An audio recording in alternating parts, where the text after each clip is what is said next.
가리켜야 되는 거예요. 하나님께서 오늘 우리에게 주시는 말씀은 예레미야 31장 21절에서부터 30절까지 말씀입니다. 하나님의 말씀을 받들어 봉독할 때에 살아계신 하나님의 음성을 들으시기 바랍니다. 처녀 이스라엘아, 너의 이정표를 세우며 너의 편말을 만들고 큰 길 곧 내가 전에 가던 길을 마음에 두라. 돌아오라, 내 성읍들로 돌아오라.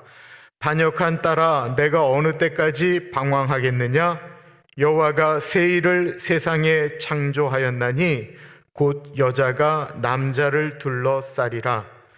만군의 여호와 이스라엘의 하나님께서 이와 같이 말씀하시니라. 내가 그 사로잡힌 자를 돌아오게 할 때에 그들이 유다 땅과 그 성읍들에서 다시 이 말을 쓰리니 곧 의로운 처소요 거룩한 산이요 여호와께서 내게 복 주시기를 원하노라 할 것이며, 유다와 그 모든 성읍의 농부와 양떼를 인도하는 자가 거기에 함께 살리니 이는 내가 그 피곤한 심령을 상쾌하게 하며 모든 연약한 심령을 만족하게 하였음이라 하시기로 내가 깨어보니 내 잠이 달았도다. 여호와의 말씀이니라. 보라, 내가 사람의 씨와 짐승의 씨를 이스라엘 집과 유다 집에 뿌릴 날이 이르리니 깨어서 그들을 뿌리 뽑으며 무너뜨리며 전복하며 멸망시키며 괴롭게 하던 것과 같이 내가 깨어서 그들을 세우며 심으리라. 여호와의 말씀이니라. 그때 그들이 말하기를 다시는 아버지가 신 포도를 먹었으므로 아들들의 이가 시다 하지 아니하겠고, 신 포도를 먹는 자마다 그의 이가 신 것 같이 누구나 자기의 죄악으로 말미암아 죽으리라. 아멘. 12월의 마지막 날, 술주정뱅이 아버지가 어린 딸을 때리다가 성냥곽을 딸에게 주면서 밖에 나가서 팔고 오라고 이야기합니다. 이것을 팔기 전에 들어오면 너는 나한테 죽는다라고 이야기를 했습니다. 밖에는 눈이 내리고 있었습니다. 이 어린 소녀, 10살도 안 된 소녀가 성냥을 들고 밖에 나가서 팔기 시작했습니다. 근데 어느 누구도 그 12월의 마지막 날 이 아이의 성냥을 사려고 하지를 않습니다. 성냥을 팔기 위해서 좀 사람들이 있는 길 건너로 지나갈 때 큰 마차가 지나갑니다. 급하게 몸을 피했는데 신발 한 짝을 잃어버리게 되었습니다. 한 발은 맨발로 또 다른 한 발에는 신발을 신고 이 소녀가 성냥을 파는데 동네 짓궂은 불량배들이 그 어린아이의 또 다른 신발 한 짝도 빼앗았습니다. 성냥을 하나도 팔지 못하고 저녁이 되었습니다. 발은 얼대로 얼었고요. 그런데도 아버지가 때릴 것이 너무 무서워서 집으로 들어갈 수가 없었습니다. 그때 한 음식점에서 식사를 하는 가족들의 모습이 보입니다. 한참을 쳐다봐도 누구도 이 소녀를 주목하지 않습니다. 너무나도 발이 시려서 한 구석텅이에서 덜덜 떨다가 성냥을 팔던 곳에서 성냥개비 하나를 꺼내서 불을 켰습니다. 그때 이 소녀의 눈에 너무나도 놀라운 환상이 펼쳐지기 시작합니다. 성냥을 탁 켜는 순간 그 성냥불은 난로가 되었습니다. 그래서 이 소녀를 따뜻하게 해줍니다. 이 난로가 보일 때 이 소녀가 손을 대서 따뜻하게 하려고 하는 순간 성냥개비는 곧 불이 꺼집니다. 두 번째 성냥을 탁 켜는 순간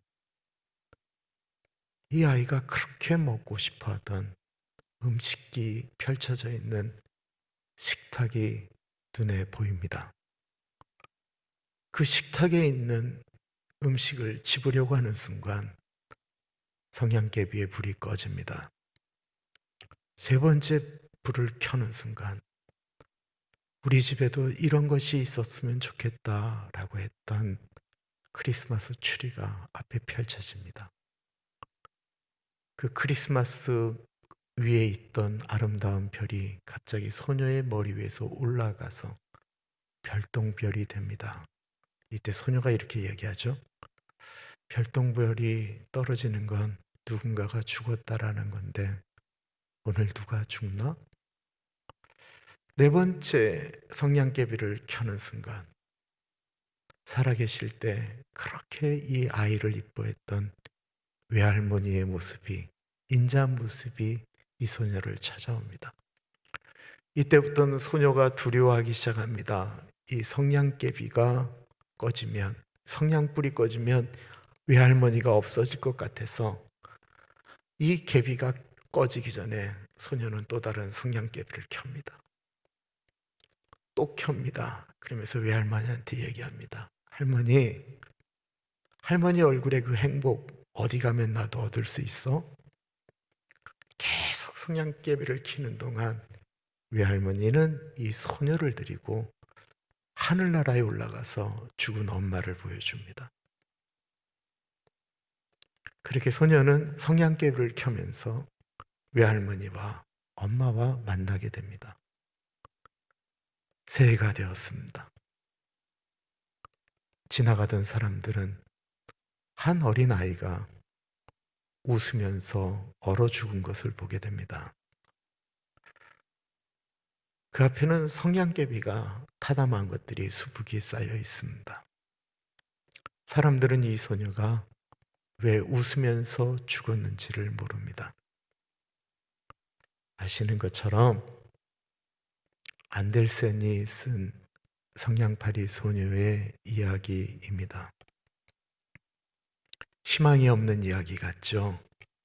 절망을 이야기하는 것 같죠?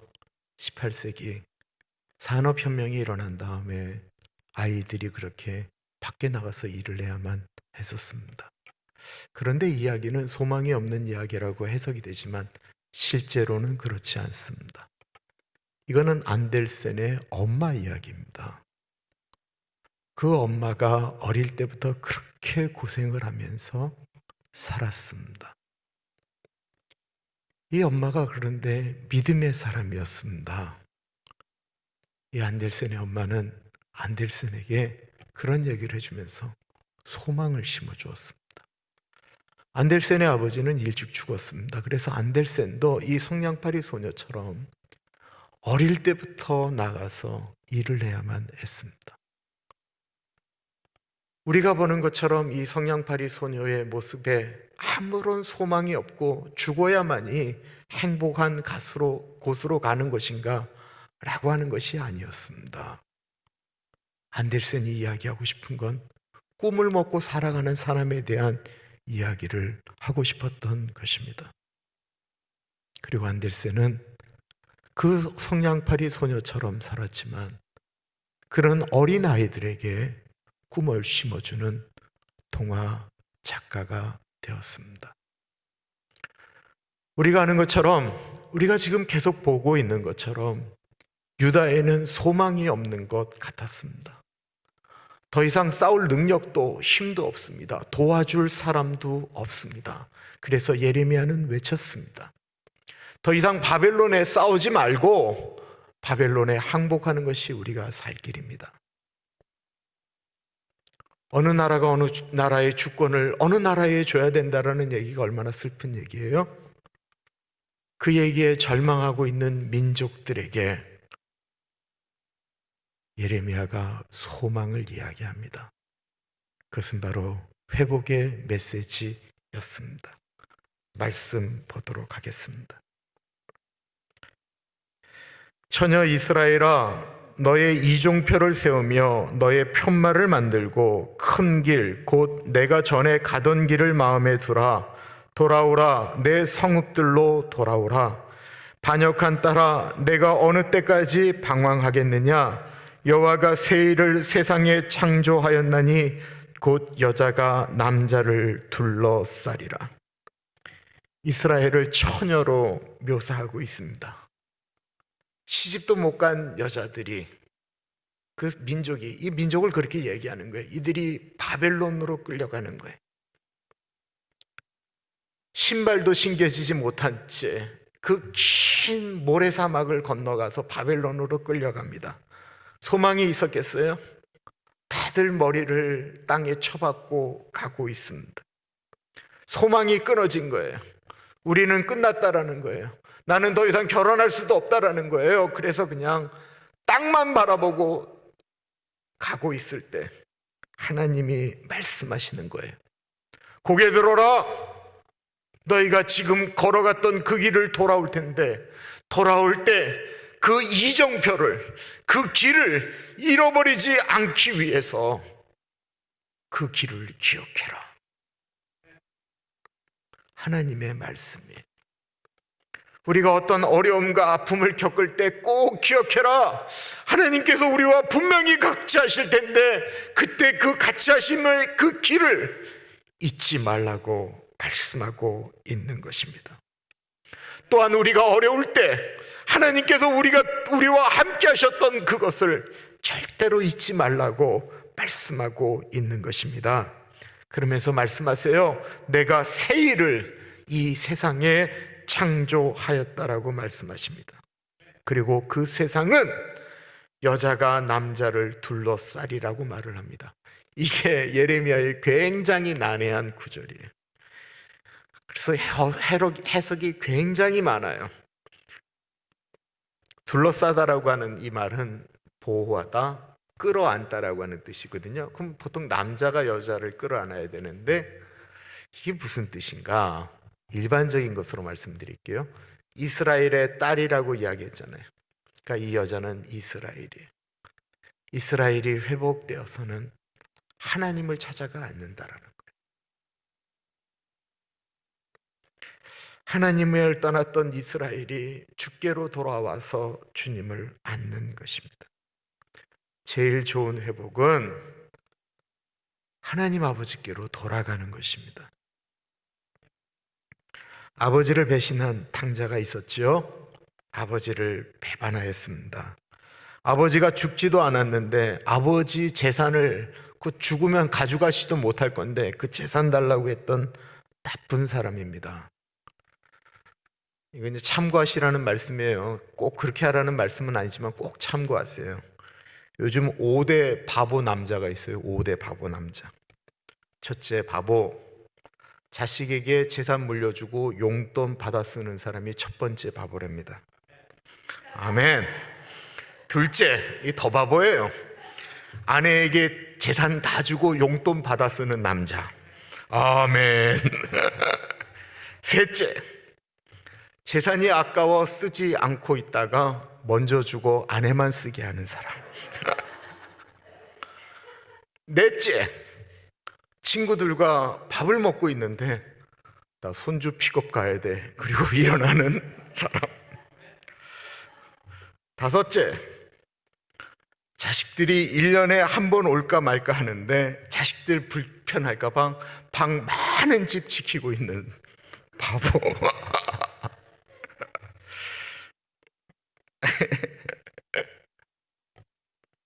그런 의미에서 보면 성경에 나오는 이 아버지 바보죠. 자식에게 재산 물려줬어요. 그 자식 그 재산 물려주면 허랑방탕하게 쓸 거 알고 있지만 못 이기고 준 거예요. 자기만을 위해 살아요. 부모에게 전화 한 통, 편지 한 통 보내지 않아요.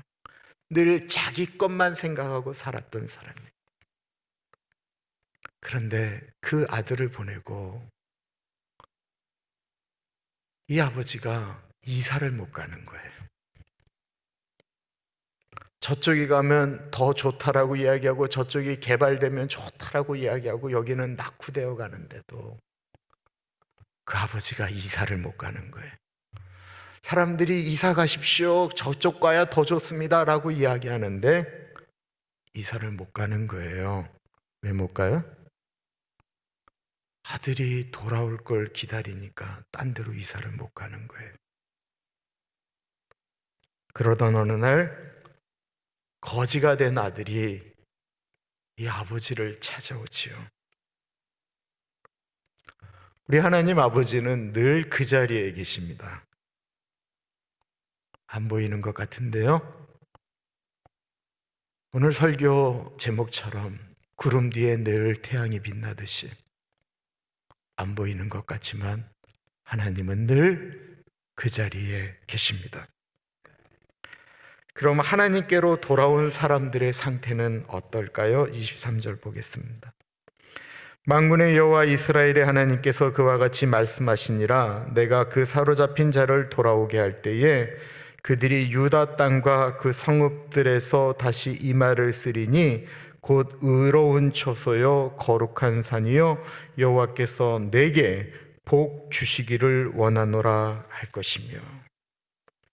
하나님께로 돌아온 사람들이 하는 행동은 자신이 그렇게 무너져 봤었기 때문에 다른 사람들에 대해서 넉넉해진다라는 거예요.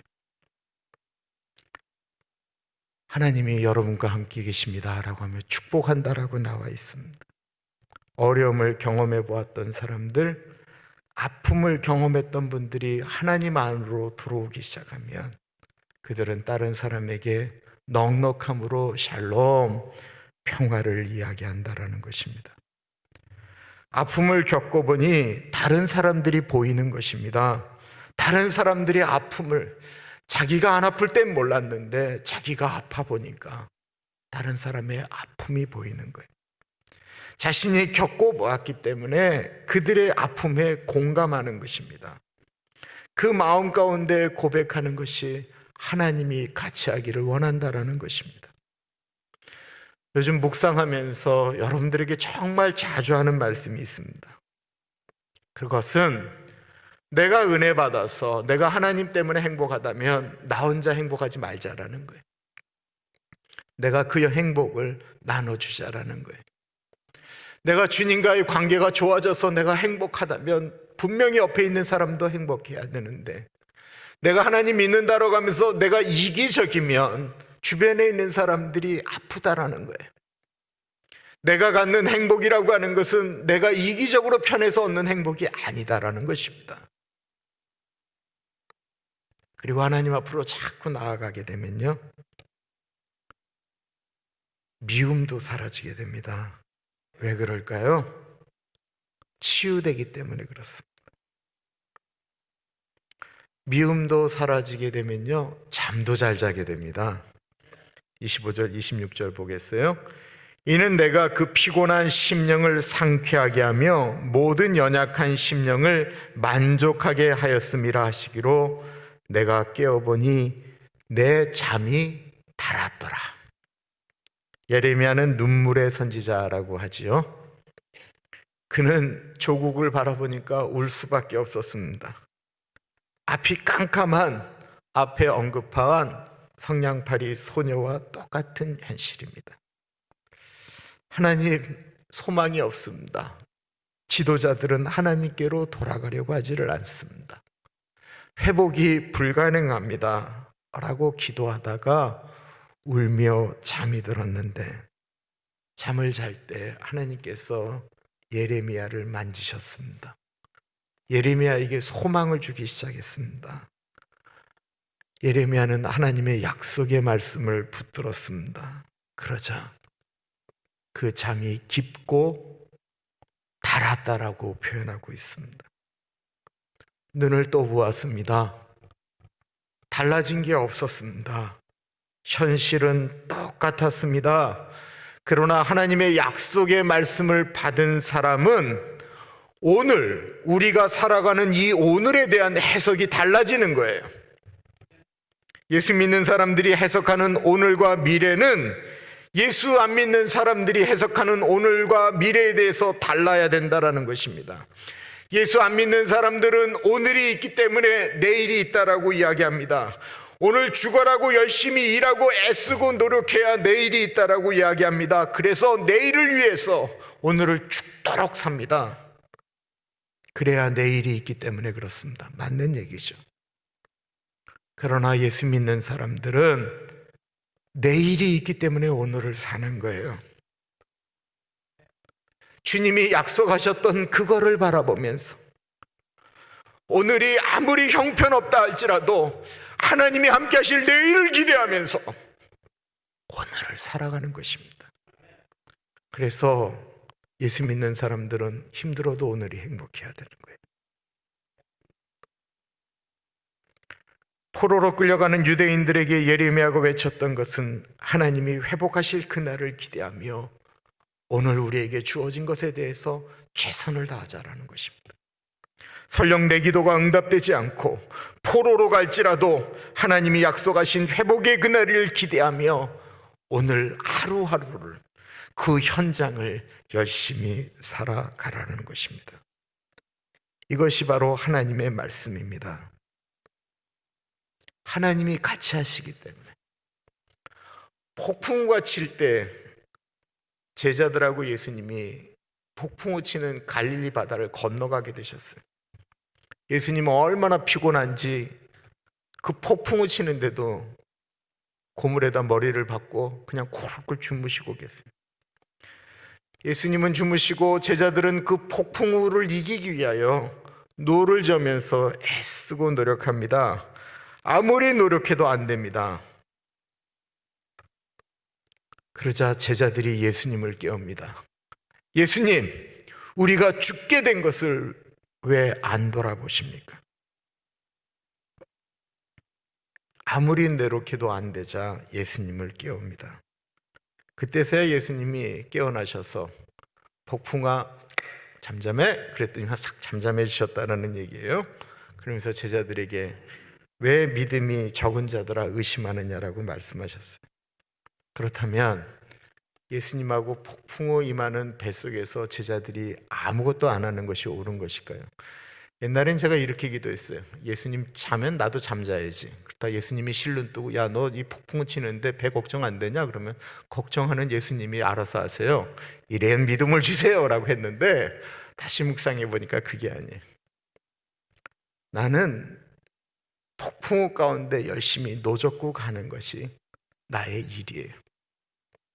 그러나 내가 명심할 것이 있다면 그 폭풍우에 나는 예수님과 함께 노젓는다라는 거예요. 이게 우리의 믿음이에요. 믿음이 없었던 거예요. 한 배에 예수님이 같이 하고 있는데도 예수님이 우리와 함께 하신다라는 믿음이 없었던 거예요.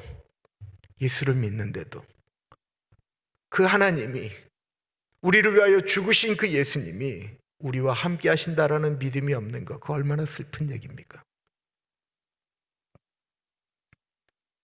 눈앞에 절명적인 상황이라 할지라도 그 상황 뒤에 역사하실 하나님의 놀라운 일들을 기대하는 것, 믿음입니다. 믿음의 사람들은 남 탓하며 살아가는 것이 아닙니다. 아주 유명한 말씀이 나와요. 그 당시에 있는 속담 같은 것이었어요. 이거는 남 탓하는 것에 대한 이야기입니다. 29절부터 보세요.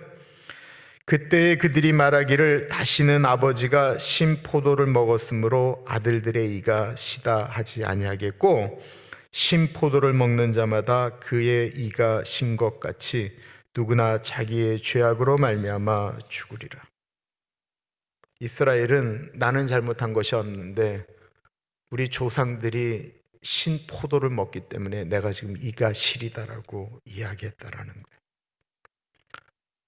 우리의 엄마, 아빠, 할아버지, 할머니가 잘못해서 우리가 이 모양 이 꼴이다라고 말했던 것입니다. 거기에 대해서 언제까지 조상 탓하겠느냐라는 거예요. 남 탓하는 사람이 감사할 수 있습니까? 누구 때문에 이렇게 되었다라고 말하는 사람이 감사하며 살 수가 있겠습니까? 지금 내가 이빨이 신 것은 내가 신포도를 못 얻기 때문에 내가 잘못해서 그렇습니다 라고 생각하며 주님께 나아가는 사람, 다른 사람의 잘못이 아닌 내 잘못이다라고 고백하는 것입니다. 일본인 시인 중에 미즈노 겐조라고 하는 분이 있어요. 이분의 시집이 갑자기 한국 교회에 많이 팔리기 시작했어요. 이분의 시집이 감사가 밥이다라고 하는 책이 있어요. 감사가 밥이다. 1936년도에 태어난 분이에요. 47세를 살다가 죽었는데 11살까지 아주 펄펄 끓는 아주 그냥 소년이었어요. 그런데 이 미즈노 겐조가 사는 곳에 홍역이 돌았어요. 홍역이 지금처럼 코로나 바이러스 같은 것이 이렇게 돈 거예요. 이 겐조가 걸렸어요. 그리고 나서 그것이 회복되었을 때 이 겐조는 온몸을 쓸 수 없는 뇌성마비 환자가 되었습니다. 들판을 뛰어놀던 소년, 초등학교 4학년 아이가 갑자기 온몸이 마비된 소년이 된 거예요. 죽고 싶지 않았겠어요? 근데 다행히 듣는 거 그리고 보는 것은 가능한데 말은 할 수가 없습니다. 엄마도 절망이었고 겐조도 절망이었어. 근데 4년 지난 어느 날 한 전도하는 목사님이 그 마을을 이렇게 순회 전도하다가 그 집을 방문하게 돼요. 근데 목사님이 뭐라고 하겠어요? 성경책을 하나 주고 가요. 하루 종일 누워 있으니까 엄마도 이제 그 당시 책이 귀한데니까 이 아이에게 이렇게 성경책을 이렇게 보여주면 어느 정도 읽었다라고 생각을 하면 이렇게 성경책을 넘겨줬어요. 근데 성경책을 읽는 동안 이 15살 난 겐조가 예수님을 영접할 뿐만 아니라 그때 자기 삶의 목적을 발견하게 됩니다. 이 겐조가 의사 선생님을 만날 때 의사 선생님이 이 겐조에게 이렇게 이야기합니다. 내 말에 예쓰면 눈을 깜빡이라고. 그러자 의사 선생님이 지금 아파요? 안 아파요? 그러면 아프면 눈을 깜빡여요. 그거를 보고 엄마가 이 아들과 드디어 대화할 방법을 찾게 됩니다. 일본 우리나라 한글과 같이 자음과 모음이 한 50몇 개래요. 그리고는 기역부터 이렇게 엄마가 짚는 거예요. 그러다가 이 겐조가 말하고 싶은 단어가 나오면 눈을 껌뻑여요. 그럼 기역. 이번엔 모음을 이렇게 하나씩 짚어가요. 그러다가 무슨 단어가 나오 눈을 껌뻑하면 기역 옆에 아를 붙이는 거예요. 이렇게 엄마와 아들이 대화하기 시작했어요. 엄마, 미안해 라고 하는 단어를 만드는데 얼마나 많은 시간이 걸리겠어요? 그런데 이 겐조가 소망함이 생기면서 시를 쓰기 시작했어요. 단어 하나를 찍으면서 시를 써서 시집을 냈어요. 10년 만에. 시를 쓰고 만들고 다듬는데 눈 깜빡거리면서 만들려니 너무 힘들죠. 매일 엄마는 겐조 옆에서 이렇게 성경을 읽어주고, 겐조가 소원이 있다고 한다면 엄마한테 내 입으로 엄마 고마워요, 자기를 찾아오는 손님들에게 고맙습니다, 그리고 하나님께 아버지, 이 얘기를 내 입으로 하고 싶은 게 제 소원입니다 라고 했어요. 설교 준비하는데 그 겐조, 혹시 인터넷으로 미즈노 겐조라고 쳐보시면 그분의 시가 나오는데 얼마나 좋은지 모르겠어요. 100편 볼게요. 오늘 하루도 신문 때문에 신문 냄새에 아침을 느껴 차가운 물맛에 여름을 느껴 풍경 소리에 선선한 해질녘을 느껴 개구리 소리에 졸음을 느껴 오늘 하루도 끝나지 않았어. 하나하나에 하나님의 은혜와 사랑을 느껴 그저 감사할 뿐. 나는 가족, 사람, 주를 위해 아무것도 할 수가 없어. 주님, 사람, 가족의 풍성한 사랑에 그저 감사할 뿐, 그저 감사할 뿐. 어느 날 모든 엄마의, 이런 아픈 아이를 둔 엄마의 소망이 뭐예요? 이 아들 죽은 다음에 하루 더 살다가 나 죽었으면 좋겠다라고 생각했는데 이 엄마의 소망을 하나님이 이루어주지 않고 겐조 전에 엄마가 죽게 됐어요. 사람들이 이제 겐조 어떻게 사냐고, 이제 누가 돌봐주냐라고 이야기할 때 미즈노 겐조의 시입니다. 울지 마세요. 어머니를 잃은 나를 위하여 울지 마세요. 더 이상 울지 마세요. 마음속은 이상할 정도로 잠잠합니다. 그리스도가 나와 함께 계셔주기 때문일까요? 하나님, 33년 전에 뇌성마비가 되었을 때 하나님을 원망했습니다. 그것이 그리스도의 사랑에 닿기 위해서라는 것을 알고 감사와 기쁨으로 변했습니다.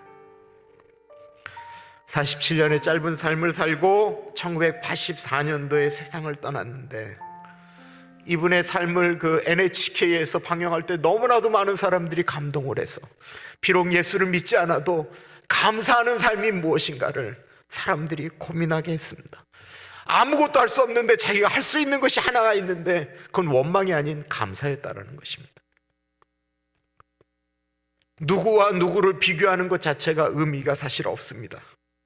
우리는 그냥 하늘을 바라보며 살아가는 사람들입니다. 우리는 하나님께서 우리에게 주신 말씀을 붙들고 살아가는 사람들입니다. 우리의 삶에 하나님이 함께 하신다라고 하는 것을 감사하며 살아가는 사람들입니다. 내가 그런 고백이 있어야 누가 나와 함께 있어주는 것 자체가 감사할 수 있는 것 아니겠습니까? 우리 알잖아요. 우리 자신이 얼마나 못된 성품을 갖고 있는지 우리가 알잖아요.